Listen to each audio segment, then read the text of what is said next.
All right, welcome to part 20, where the Book of Mormon come from. We were looking at that there were unknown gaps in Rigdon's timeline, and the witnesses did get it right, where they claim they saw Rigdon and Smith together during those unknown gaps of time.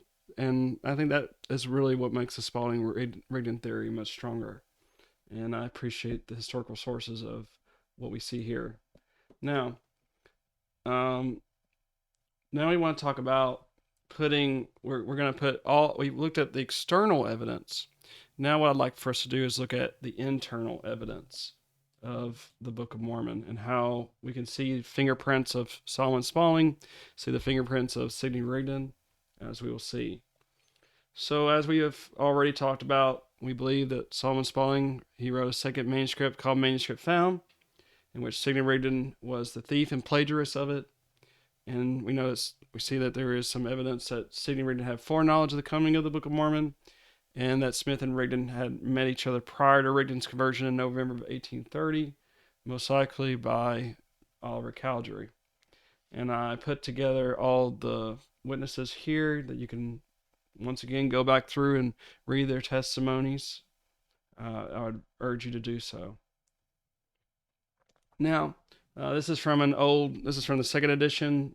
We've on part 20, so if I were to do parts 1 through 19, go back and watch them. We got to look at the big picture here, friends. And we're not through yet, and that's why I want to show you, I believe, the internal evidence that if Rigdon re-edited the Spalding manuscript, then there ought to be evidence, and let's show it.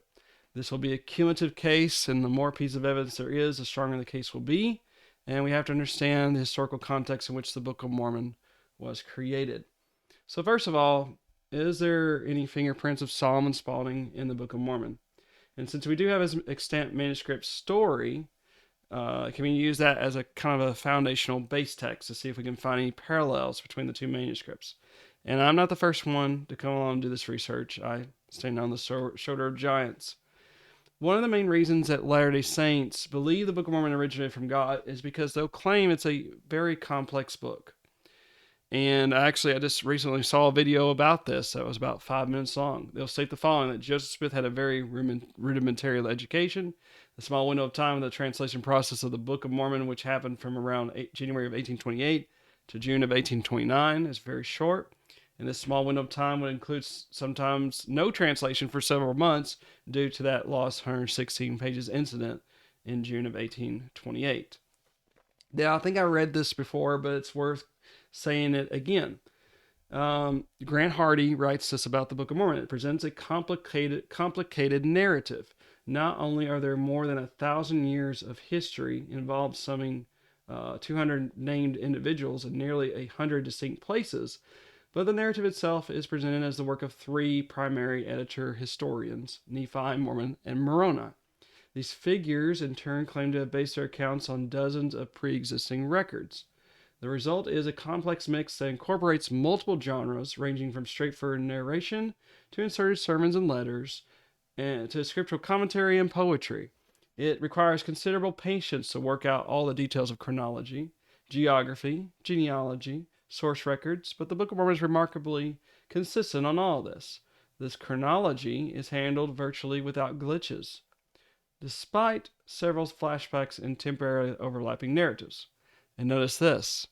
I'm glad he admitted this. There are only two potential geographical discrepancies. On 5126 and 53:6, and the narrators keep straight both the order and family connections among the 26 Nephite record keepers and 41 Jaredite kings, including rival lines. Now that's interesting to me that he admitted that, because some LDS apologists, they would try to say, oh, well, it's so complex, therefore it's inspired, but that does not necessarily mean that, friends. In fact, to me, the evidence points to a very thoughtful, well-planned, laid out story that took several years to fruition, which I would say would be Solomon Spaulding. And he had the right kind of background suitable for such a monumental task.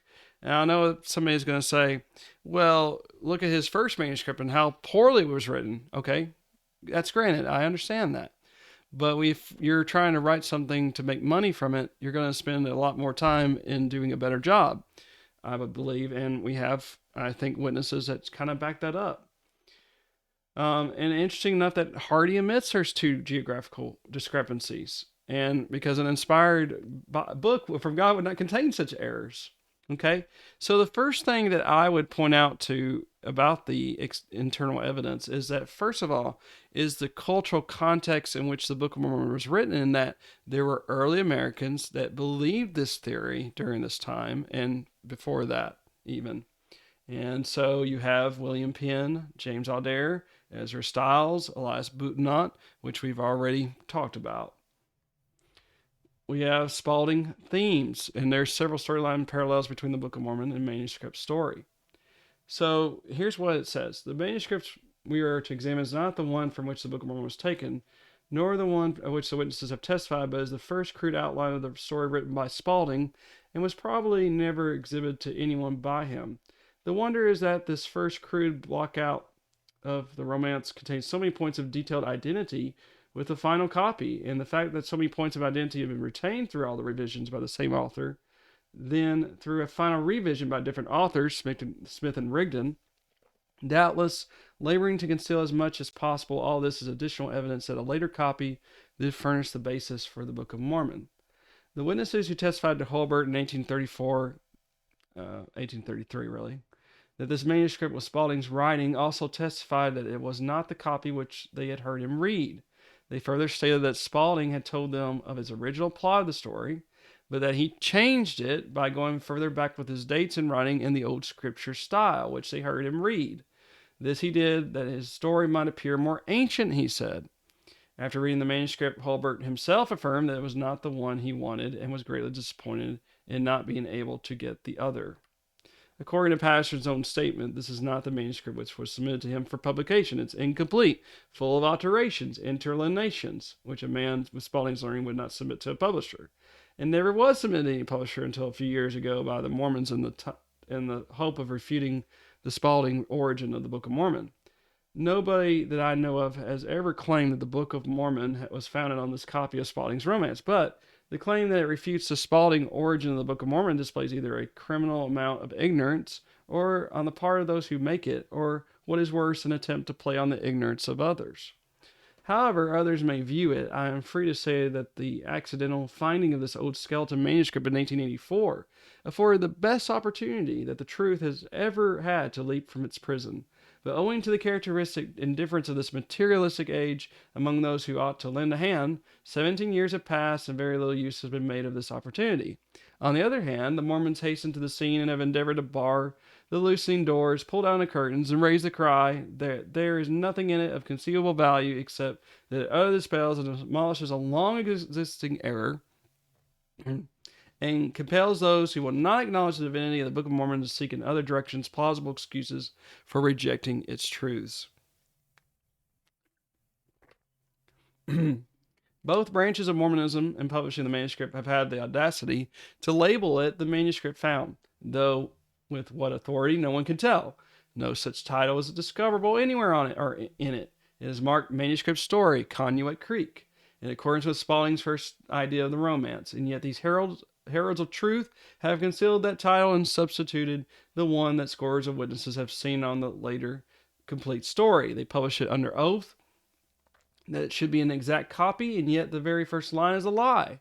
Verily, it still seems that the children of this world are wiser in their generations than the children of light, and that the devil can run a mile barefooted with a lie, while some of us are hunting slippers for truth to creep out in. A Mormon paper, the Desert News, in an editorial July 19, 1900, puts it this way. The discovery of the manuscript written by Mr. Spalding and its deposit in the library of Oberlin College, Ohio, has so completely demolished the theory once relied upon by superficial minds that the Book of Mormon was concocted from that manuscript that it has been entirely abandoned by all opponents of Mormonism except the densely ignorant or unscrupulously dishonest. Then again, on May 14, 1901, it is only the densely ignorant, the totally depraved, and clergymen of different denominations afflicted with anti-Mormon rabies who still use the Spalding story to account for the origin of the Book of Mormon. The Mormons boldly assert that there is not one sentence, one incident, or one proper name common to both, and that the oft boasted similarity in matter and nomenclature is utterly false. No two books could be more unlike. In fact, Mr. Spalding's manuscript story no more resembles the Book of Mormon than Gulliver's Travels is like the Gospel of St. Matthew. Additional deceptive force was given to these assertions by statements from President Fairchild in the New York Observer of February 5th, 1885, immediately after his discovery of the manuscript in Honolulu. Mr. Fairchild was visiting there at the time and requested a search among Mr. Rice's papers that resulted in this discovery, and without giving the matter as careful consideration as its importance, demanded, he hastens to say, the theory of the origin of the Book of Mormon and the traditional manuscript of Solomon Spalding will probably have to be relinquished. Mr. Rice, myself, and others compared it with the Book of Mormon and could detect no resemblance between the two in general detail. Some other explanation of the Book of Mormon must be found if an explanation is required. Of course, a statement like this coming from James Fairchild furnishes great stock in trade for the Mormons. They have made every possible use of it from the day to this, and it can scarcely be hoped that its latest and more mature statement will catch up with or counteract the reckless one that was first hurried to the press. His latest statement is as follows. With regard to this manuscript of Mr. Spalding now in the library of Oberlin College, I have never stated and know of no one who can state that it is the only manuscript which Spalding wrote, or that is certainly that the one which had been supposed to be the original of the Book of Mormon. The discovery of this manuscript does not prove that there may not have been another, which became the basis of the Book of Mormon. The use which has been made of statements emanating from me as implying the contrary of the above is entirely unwarranted. With references to these sweeping statements made by Mr. Fairchild and the Mormons, I desire to say that through the kindness of the librarian of Oberlin College, I have been favored with the loan of a copy of the Spalding manuscript for comparison with the Book of Mormon. I have given as careful attention and as much time as I could spare for several months in reading and comparing the two works, and the following are some of the items of similarity and identity which I have discovered. And so here's what he says. And let me make this a little bit bigger for y'all.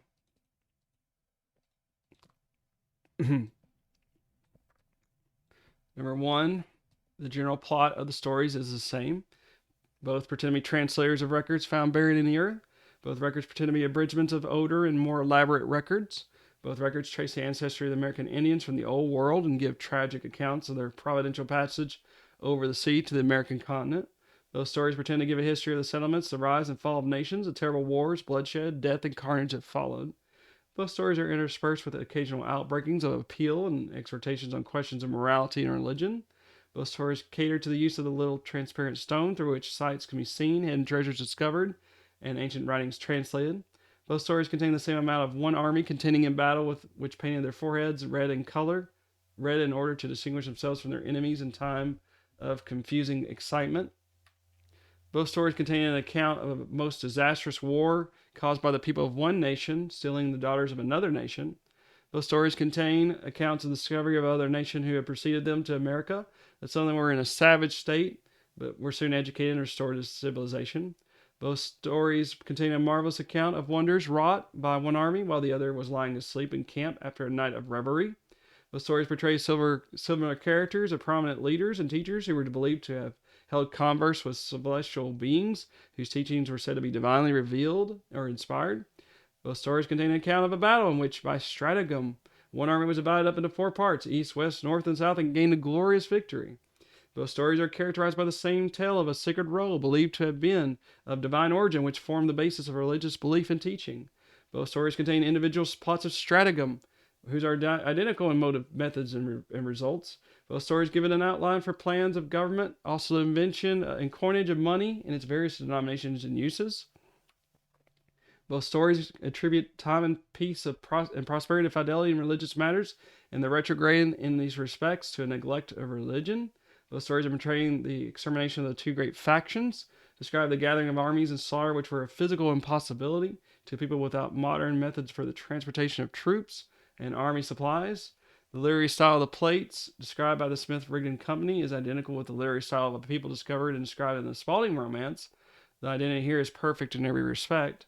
The religious code of the Spalding romance teaches polygamy outright, while the Book of Mormon evasively leaves the matter open for some future time by saying, I will command my people.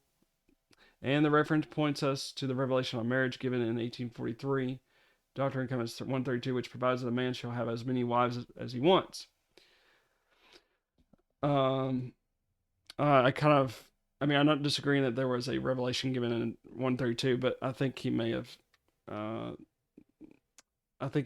made a mistake on that one. Many of the places and positions of nations and armies described are geographically identical in both stories. Spalding's life was contemporaneous with anti-Masonic riots, and he harbored a sentiment against all secret societies, and the Book of Mormon abounds with the same sentiment. Now, when we remember that the Oberlin manuscript is probably Spalding's first attempt at his romance, the wonder is that so many points of identity have been retained throughout its numerous revisions. Anyone addicted to the habit of writing can easily see by the many erasures and changes which occur at different turns in the story, and also by the frequent insertion of words and phrases, that they are only suggestive of what the author will supply in making his next copy. And then we have James E. Bales, who also writes about these parallels. And so he says, it has long been contended that there is a connection between the Book of Mormon and one of Solomon Spalding's historical romances.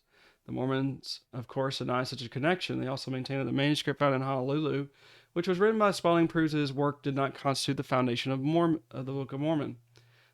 Number one, the position of the Latter-day Saints. Number one, Spalding could not have had any connection with the Book of Mormon, for he was a Presbyterian, and the Book of Mormon condemned certain tenets of the Presbyterian faith.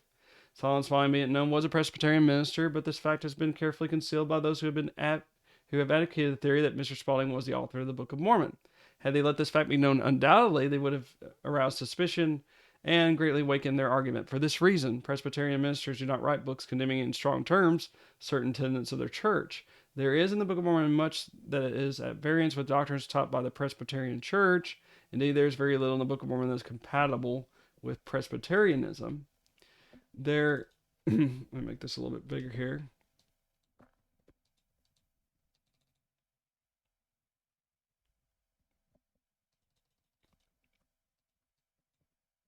There is not a Presbyterian church in the world that believes in the Book of Mormon. On the contrary, Presbyterian ministers have been loudest in condemning the book.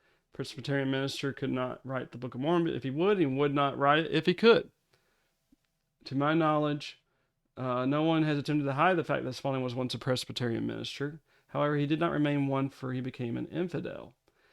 Number B, has never been contended that the Spalding romance was a work of the Presbyterianism. On Presbyterianism, it was a historical novel concerning ancient America. C, it has not been maintained that all the Book of Mormon was written by Spalding. Thus, it has not been claimed that all the theological portions were put in by him. These portions bear the imprint of Smith and Sidney Rigdon. It is maintained, however, that some things, including some scripture, were added to one of Spalding's manuscripts, and that his work was thus transformed into the Book of Mormon. And see these testimonies, they maintain that the historical portion of the Book of Mormon was Spalding's. Number two, the Mormons contend that the discovery of one of Spalding's manuscripts demonstrates that it was not the basis of the Book of Mormon. I will here state that the Spalding manuscript was discovered in 1884, and it is at present in the library of Oberlin College, Ohio. On examination, it was found to bear no resemblance whatever to the Book of Mormon. The theory that Solomon Spalding was the author of the Book of Mormon should never be mentioned again outside a museum. There are 3 errors in the above paragraph: that Spalding wrote but one manuscript, that this manuscript was discovered in 1884, is the same one which non-Mormons have claimed constitute the basis of the Book of Mormon, and that the manuscript in Oberlin bears no resemblance whatever to the Book of Mormon.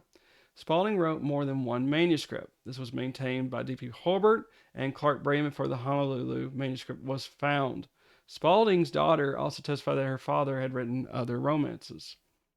The manuscript found in Honolulu was called a manuscript story and not the manuscript found. The Honolulu manuscript, the manuscript story, was in the hands of anti-Mormons in 1834. However, they did not claim that it was the manuscript which was the basis of the Book of Mormon. It was claimed that another manuscript of Spalding was the basis of the Book of Mormon. The manuscript found, or manuscript story of the late Reverend Solomon Spalding, C, although I was reading a reference there. Although this manuscript story has not been regarded as the manuscript found, which constitute the basis of the Book of Mormon, there is a great deal of resemblance between the manuscript story and the Book of Mormon. These points of similarity can be accounted for upon the basis that the manuscript story was the first and rough draft of one of Solomon's works, which he reworked into the manuscript found. Howe, in 1834, published a fair synopsis of the Oberlin manuscript. Now, Oberlin and submitted the original to the witnesses who testified to the main points of identity between Spalding's manuscript found and the Book of Mormon. These witnesses then in 1834 recognized the manuscript secured by Holbert and now at Oberlin as being one of Spalding's, but not the one which they asserted was similar to the Book of Mormon.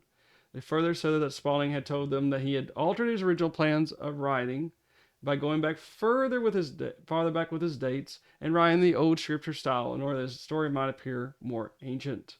The testimony is borne out by the fact that there are many points of similarity between the manuscript in Oberlin College and the Book of Mormon.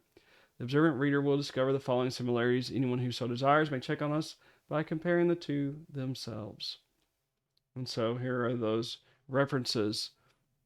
If you don't mind, what I'm going to do is just give you a few seconds, let you read through these, and then you can stop the video and just look at them. James E. Bales points out several similarities. So I'm just going to give a couple of seconds here.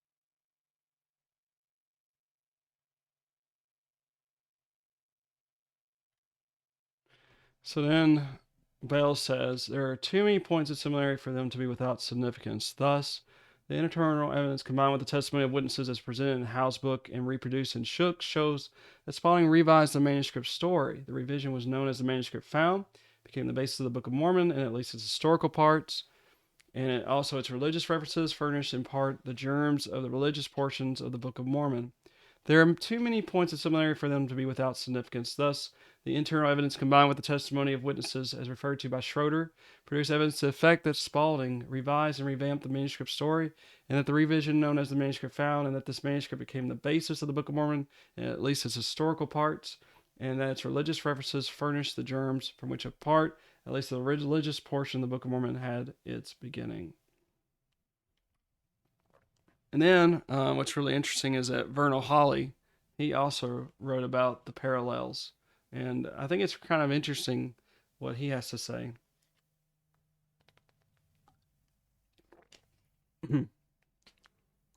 He says, both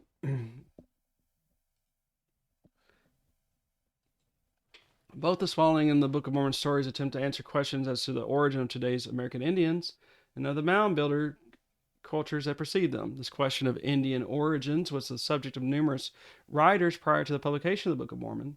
In 1830, in his View of the Hebrews, published in 1823 in New York, revised second edition 1825, Ethan Smith quoted many early writers who speculated that the first Americans were originally the lost tribes of Israel. Other writers have speculated that they were descended from the builders of the Tower of Babel or some other old world people. Finding the records. There are conspicuous, let me make this a little bit bigger. There are conspicuous parallels between Spalding's manuscript story account of the finding of the ancient records and the personal account of finding the Book of Mormon records told by Joseph Smith. Spalding says the records were found in a box in an artificial cave on the top of a mound near his home. Access to the cave was gained by using a lever to lift the heavy stone cover away from the cave opening. Joseph Smith claimed that he had found the records in a stone box buried in the ground near the top of a hill not far from his home, and they gained access to them by using a lever to lift a stone of considerable size that covered the box. Both of the recovered records were said to contain an abridged history of the extinct inhabitants of ancient America. Both stories describe the construction of the depository in a mound or hill. Both identify the ancient old world language used in the record. Both tell of some supernatural difficulty encountered removing the record from the box. In each case, the finder of the record makes a transition of the abridged record. In both stories, it acknowledges that the writer is taking his abridgment from other pre-existing civil and sacred records. Both accounts state that the abridgment will be buried along with the original, so that it will not be destroyed, and will come forth in a future age when the Europeans or Gentiles inhabit this land. Each author makes a statement about the truthfulness of his work and urges the reader to peruse the translated volume with a pure heart. sea voyage. The first ancient author for each record, Nephi in the Book of Mormon and Fabius in manuscript story, begins his story by introducing himself in a short personal history. He says he comes from a good family in the ancient old world, and that he had an excellent education for those times. Spalding account proceeds immediately to the narrative of a sea voyage. The Book of Mormon accounts first tells stories of the Lehites and their travels in the wilderness before they sail, and when the Book of Mormon accounts reaches the Lehite sea voyage, it again closely resembles the Spalding story. In each story, after provision is made for the voyage, the travelers set sail. Eventually, a great storm arose, and the voyagers became lost at sea. Not knowing which way to steer, they became frightened lest they be buried in a watery grave or a watery tomb. Both parties then prayed to God for deliverance, and then were delivered. Both mentioned the number of days, 4 and 5. They were driven out of control by the storm. So these parallels might be thought by some to be common to many accounts of sea voyages, but the parallelism takes on more significance when we add to it the facts that both sailing parties were nearly the same size, that each party had aboard about the same number of women who were or became the wives of the men aboard each ship, and that both parties sailed to the unknown new world under divine guidance. The Promised Land. In the Spalding account, the voyagers land in America and find it infested with wild beasts. They appoint ruling judges, believe in Christ, and have all things in common. Counsel each other that they should not intermarry with the copper-colored savages. But if they should, their children would be fair and white. They build a Christian church in ancient America, along with the beginnings of a priesthood. In a Nephite account, the Lehites find wild beasts in the forest, come to believe in Christ, build a Christian temple in ancient America, eventually appoint ruling judges, and at one time in their subsequent development have all things in common. They are counseled not to intermarry with their dark-skinned brethren, but instead of the possibility of the savages becoming fair and white, as in Spalding's story, the Book of Mormon people originally were white and fair, and those who intermarried were changed by the Lord into a dark-skinned, loathsome people. It is important at this point to call attention to the fact that the Book of Mormon concepts concerning the dark and light colored people are exactly opposite to those in Spalding's story. Spalding has descendants of dark-skinned people turning fair and white, while the Book of Mormon writers have descendants of white and fair people turning dark. Many of the parallels between the Book of Mormon and Spalding's manuscript story are typified by similar reversal of conceptual word order. Spalding continues his description of the savage natives, say that they wore skins only on the middle parts of their bodies, shaved their heads, painted them red, used slings and bows and arrows. The Book of Mormon says the savage Lamanites wore skins about their loins, shaved their heads, and painted them red, and used slings and bows and arrows. Unusual worship. Next in the Spalding manuscript comes a remarkable account of the native religion. Their ceremonies were different from any that were ever practiced. They were dressed and ornamented in the highest fashion. According to Spalding, when the people assembled, their leader in worship mounted a stage, extended his hands, addressed his people, spoke of them as the favorite children of the great and good spirit. The Book of Mormon tells a similar story. Its Zoramites did worship after a manner which Alma and his brethren had never beheld. They ornamented themselves with costly apparel, gathered together in their synagogue. The worshiper mounted a high stand, stretched forth his hands toward heaven, spoke of the great God as being a spirit who hath elected us to be the holy children, a chosen and a holy people. The solar system. The Spalding story has more to say about the religious practices of the natives than says the revolutions of the planets, and our solar system display the wisdom of its almighty architect. In the chapter just preceding the Zoramite story, the Book of Mormon says that the revolutions of the planets do witness that there is a supreme creator. The exploration. In the Spalding account, the little society of Roman colonists was trying to find a way back to Europe by traveling westward, knowing that the earth was round and that eventually they might return to their homeland. This part of the account ignores the fact that such knowledge would have predated Columbus. Part of their group set out to explore the possible route and to seek other nations of people. They were accompanied by an interpreter to help in case they encountered unknown languages. Traveling to the other side of the mountain, they found a new people who took them before their king. That ruler asked a number of very pertinent questions and received answers to his satisfaction. Having succeeded in the purpose of this journey, the party then returned to the Roman colony. The exploration. The Nephite account says Ammon took a small party of men and wandered in the wilderness looking for some of their people who had left Zarahemla previously to find their original homeland. Ammon's party passed the hill, then came down into the land of Nephi. They were brought before the king, commanded that they should answer the questions which he should ask them.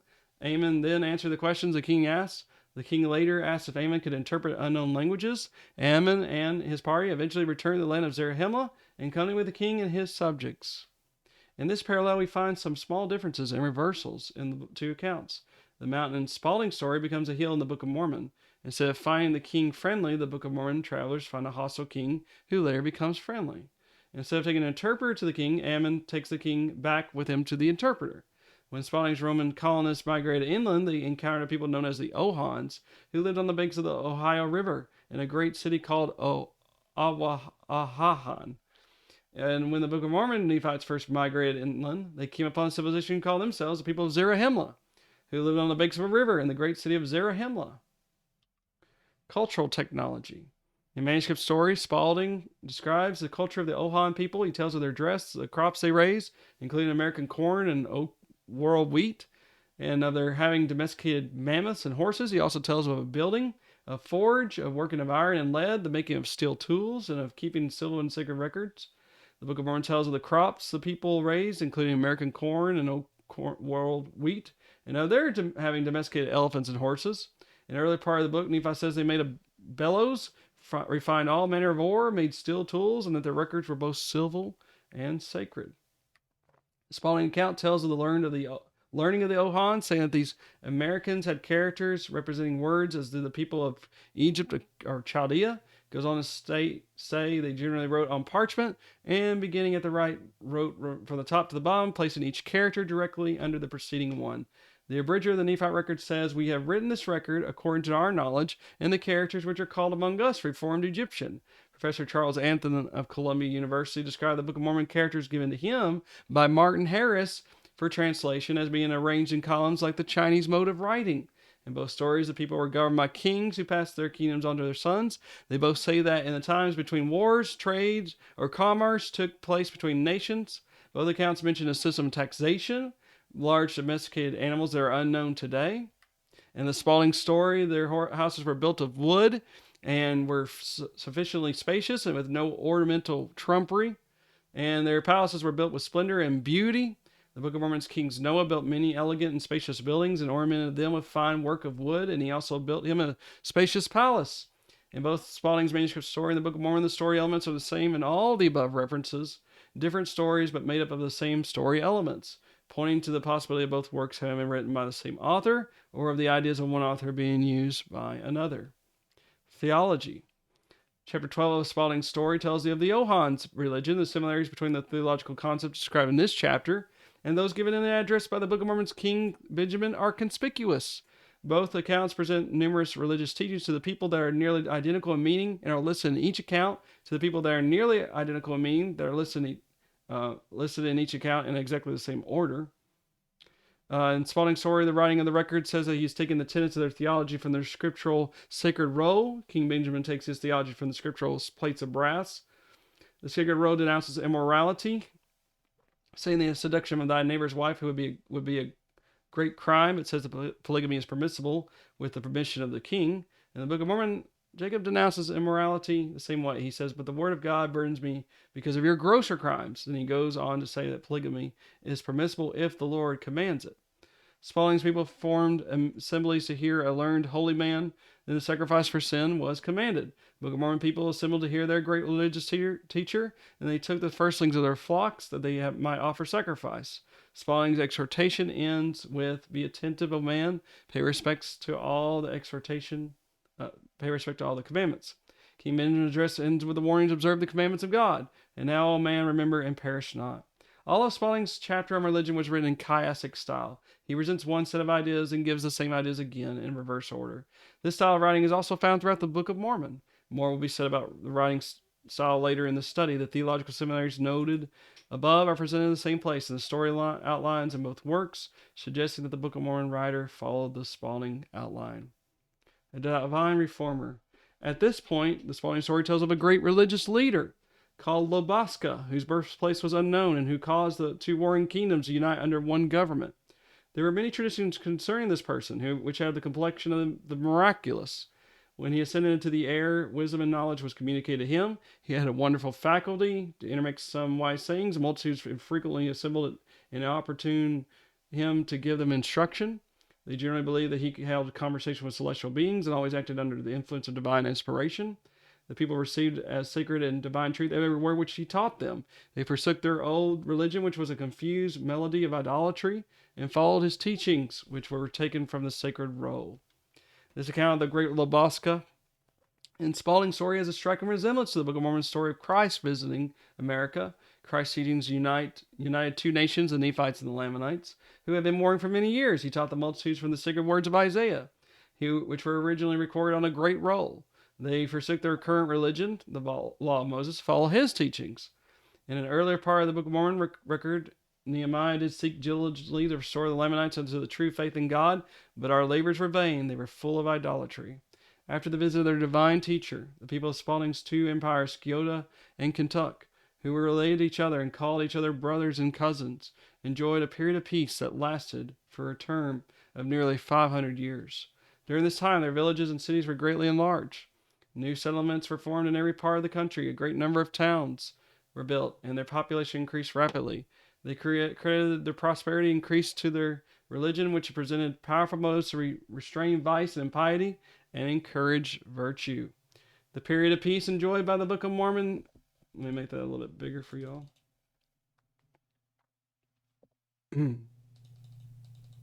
The period of peace enjoyed by the Book of Mormon, Nephite, and Lamanite nations was similar to that of the Sciota and Kentuck empires. People of these two nations were also related to each other, being descendants of brothers. After Christ's visit to them, their peace lasted for 320 years. And the Lord did prosper them exceedingly in the land, yet insomuch that they did build cities again. The people had multiplied, insomuch that they were spread upon all the face of the land, and that they had become exceedingly rich because of their prosperity in Christ. Prevent frequent bickerings, contentions, and wars from taking place, the great Lobosca divided the Ohans into two empires, one on each side of the Ohio River. In the Book of Mormon, after the long period of peace, a war began again between the Nephites and the Lamanites, and we did get the land of our inheritance divided, and the Nephites were given the land northward, and the Lamanites the land southward. And then we get to talk about government. Let me make that one a little bit bigger. Lobosca formed a system of government designed to reform and civilize the Ohans. All controversies were heard by their judges, who had held sittings annually, judged grievances, and determined punishment for oppression and injustice. Their chiefs met once each year to make laws for the good of the nation. The Book of Mormon's Nephi was appointed chief judge to judge and govern the people. He was given the power to enact and enforce laws according to the crimes of the people. Spalding's Lambon had the title of high priest, and the office was handed down to each succeeding eldest male of his family. In the Book of Mormon, Alma was consecrated by his father to be high priest over the Church of God, and King Mosiah exercised high priestly authority, which he granted unto Alma. Later, Mosiah's son, Ammon, became a high priest. And there's money. Spalding says the money is therefore provided that certain small pieces of iron, stamped in a peculiar manner, shall be the circulating medium. Each piece, according to its particular stamp, shall have a certain value fixed upon it. The Book of Mormon says, now these are the names of the different pieces of gold and of their silver according to their value. In the Spalding story, the pieces, they are never called coins in either text, were made for the payment of the wages of their high counselors or judges. Care was to be taken, however, that no more money was given than an adequate compensation for their services according to the law given by Lobosca. In the Book of Mormon, their metallic pieces were also made for the payment of the wages of judges. Every man who is a judge of the law should receive wages according to the time which they labored, and this is according to the law which was given. The tone of this part of Spalding's story concerning the judges, rulers, and priests was that they were suspected of being dishonest insofar as compensation for their services was concerned. They were accused of malconduct and of being offenders of the law. Dishonesty also existed among the Book of Mormon judges. The foundation of the destruction of this people is beginning to be laid by the unrighteousness of your lawyers and your judges. Notice the above concepts of judges making laws, inherited succession of high priests, and the coining of money, especially for payments of wage, to corrupt judges are recorded in succession in both texts, suggesting that the earlier written Spalding story served as an outline in the writing of the Book of Mormon. Fortifications. During the long period of peace, Spalding's people continued to fortify their country in every part, provided a war should take place. Near every village or city, they constructed forts or fortifications. Those were generally of an oval form. The ramparts or walls were formed of dirt. A deep canal or trench would likewise be formed. In addition to this, they inserted a piece of timber on the top of their ramparts.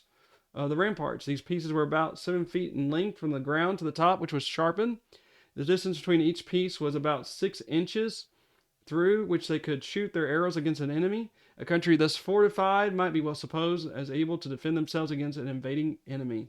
A similar story is told in the Book of Mormon. During a period of peace, Moroni did not stop making preparations for war or defend his people against the Lamanites, for he caused that his armies should commence and built digging up heaps of earth round about all the cities, and upon the top of these ridges of earth he caused that there should be timbers, yea, works of timber built up to the height of a man, and he caused that upon these works of timbers there should be a frame of pickets built upon the timbers around about. He caused He caused places of security to be built, that the stones and the arrows of the Lamanites could not hurt them. That thus Moroni did prepare strongholds against the coming of their enemies. The Spalding account says the Almighty is provoked to chastise them and to execute his vengeance in their overthrow and destruction. The Nephite account says, the voice of the Lord came unto me, saying, vengeance is mine, I will repay. And because this people repented not after I had delivered them, behold, they shall be cut off from the face of the earth. Now this is, to me, one of the interesting details. In Spalding's story, the war ending in the long peace was caused by the seduction of the king's daughter Lamessa and her friend Heliza. They were stolen and carried off by the young prince of Kentuck. In the Book of Mormon, a war was caused by the priests of King Noah, who had stolen to carry the daughters of the Lamanites. In both stories, the seduced women married their seducers. Tribes. There were many different tribes of people in both stories. Spalding had Delawans, Ohans, Sciotans, Kentucks, and various tribes living near the Sciotan Empire. The Book of Mormon writers had Nephites, Lamanites, Molochites, Limelites, Josephites, Ammonites, Amalekites, Amosites, Zoramites, Jaredites, etc. A seer stone. Spalding's prophet or seer, Hamach, possessed a transparent stone through which he could behold the dark intrigues of his enemies and discover hidden treasures. Gezellam, the Book of Mormon's servant of the Lord, was given a stone that shone in the dark, through which he could discover in them the works of their enemies. Yea, their secret works, yea, the works of darkness. In both stories, the works of darkness have originated in ancient times. Again, it seems as though a single mind produced the story concepts, presented both in Spalding's manuscript story and in the Book of Mormon. The wars. Many of the war stories in the Book of Mormon contain tactical stratagems and descriptions of battles that are almost identical to Spalding's battle narratives. In the Spalding account, the war was fought to avenge their country's wrongs. In the Book of Mormon, war was waged to avenge the wrongs caused by their enemies. Warriors in both died in the cause of their country and their God. Both records developed the theme of a small band of young, daring warriors who were called their sons and who were determined to conquer or die in the defense of their country. The terms used to describe this very large, small band of young warriors are similar in both works. In Spalding, they are described as a chosen band of warriors, my brave sons, young heroes, a band of about 3,000 resolute warriors, a small band of valiant citizens, and a little band of desperate heroes. In the Book of Mormon, they're described as 2,000 stripling warriors, my 2,000 sons, 2,000 young men, my little army, my little band of 2,000, young men valiant for courage, and my little band who fought most desperately. In both stories, nighttime stratagems were developed and given special importance. Each tells of enemies caught off guard while they were in a profound sleep or sleeping in a profound silence. In the Spalding account, their remains of the dead were secured from the voracious jaws of carnivorous beasts by digging into the ground about 3 feet deep. They were depositing the bodies in it and then placing others upon them until the whole were deposited. Then they proceeded to throw dirt upon them to raise over them a high mount. Similar description is found in the Book of Mormon story of Zoram. It reads, one day the city was led desolate, and the carcasses of the dead were mangled by wild beasts. Nevertheless, after many days, their dead bodies were heaped up upon the face of the earth, and they were covered with a shallow covering. And the heaped up Book of Mormon battlefield dead parallels Spalding's heaps of battlefield dead. In the battle for the city of Gamba in Spalding's novel, a band of about 3,000 resolute warriors seized the arms, determined to risk their lives in defense of the city. The leader of this band was Lamach, the eldest son of Labaco. In the Book of Mormon's Helaman's War, a band of 2,000 stripling warriors have taken their weapons of war and would that I, Helaman, the eldest son of Alma, should be their leader and have come forth to defend our country. In the Spalding story, Rambach marked his whole army towards the city of Gamba to enter the city through that passage and to fall upon the rear of the Kentucks. These heroes now found that war to rage both in front and rear. In the Book of Mormon, Helaman, let me make that just a little bit bigger. did march at the head of these 2,000 men into the city of Judea. We were desirous that they should pass by us to fall upon them in their rear, and thus bring them up in the rear at the same time that they were met in the front. The spawning warriors delayed their attack until morning to prevent the enemy from making their escape in the darkness of the night. And as soon as the morning light appeared, they marched a small distance to a hill. They beheld Hamboon's army marching toward them. He halted them within about half a mile of the Sciotans and ordered Hanok to lie in ambush in their rear.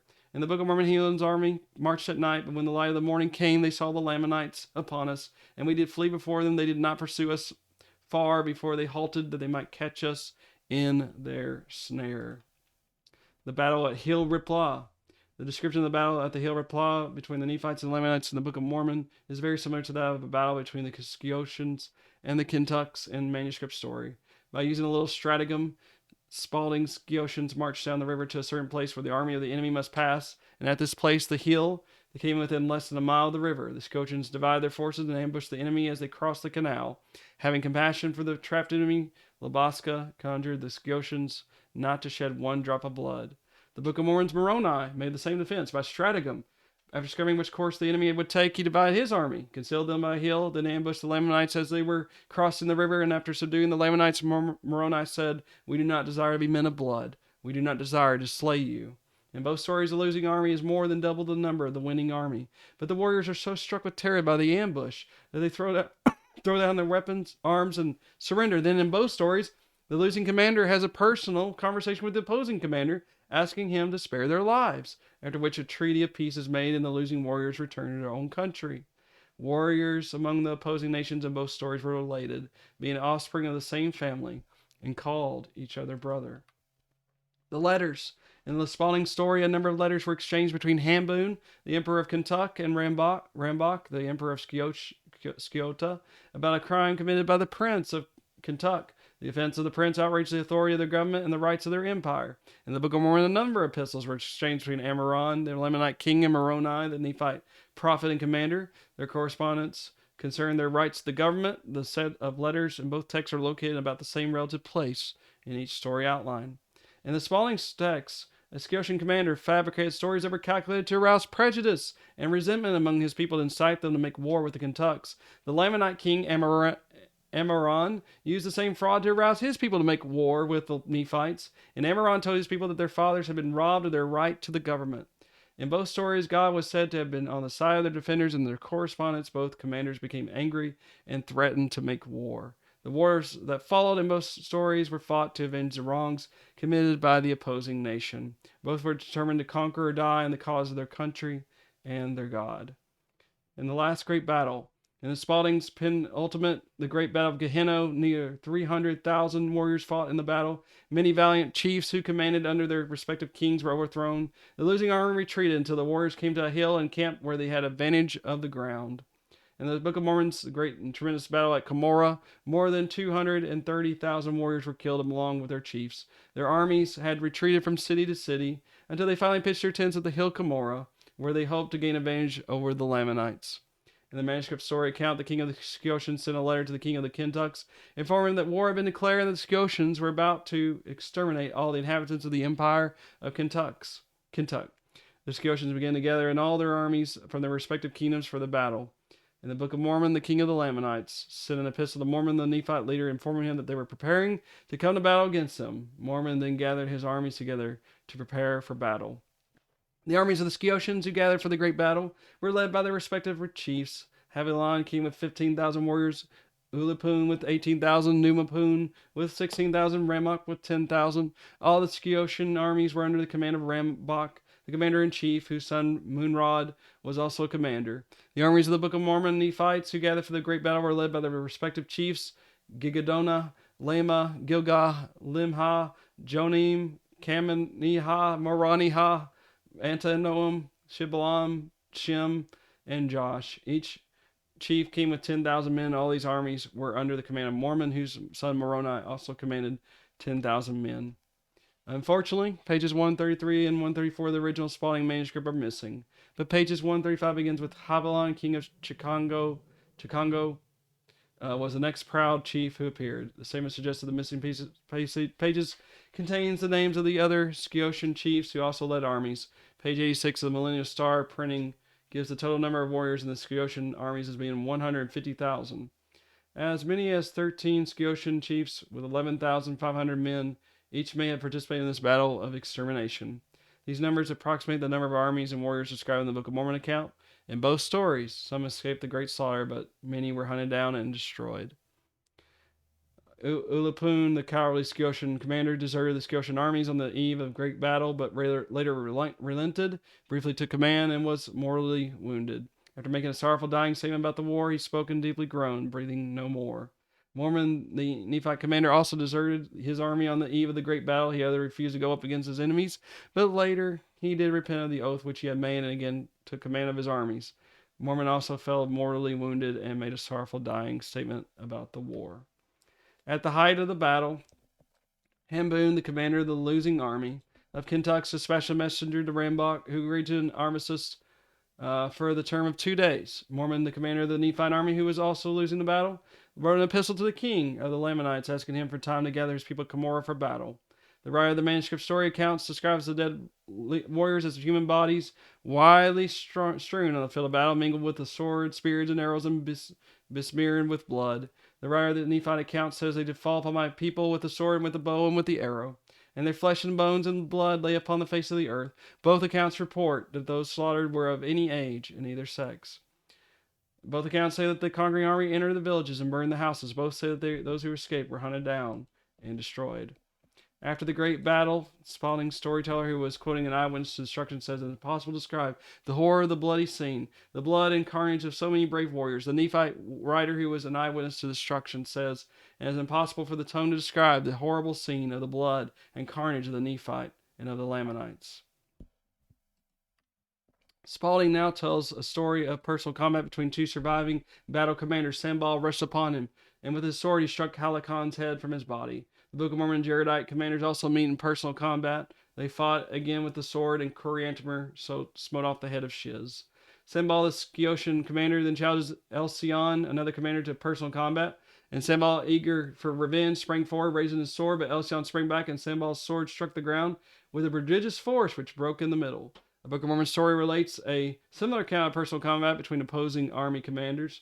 Zerahemnah, being angry with Moroni, rushed forward that he might slay Moroni, but as he raised his sword, one of Moroni's soldiers smote it even to the earth and broke it by the hilt. And it broke by the hilt. Similarities to the battle segments in Spalding's Great Battle of Gehenna are found in Book of Mormon accounts of 4 different wars. 2 in the Book of Alma, the Great Battle of Cumorah, and the last battle in the Book of Ether. So I hope you can see that there's a lot here that we see that there are parallels between manuscript story and manuscript found. That's a lot covering, so we'll stop here and we'll pick it up for next time. Thank you so much for being with us.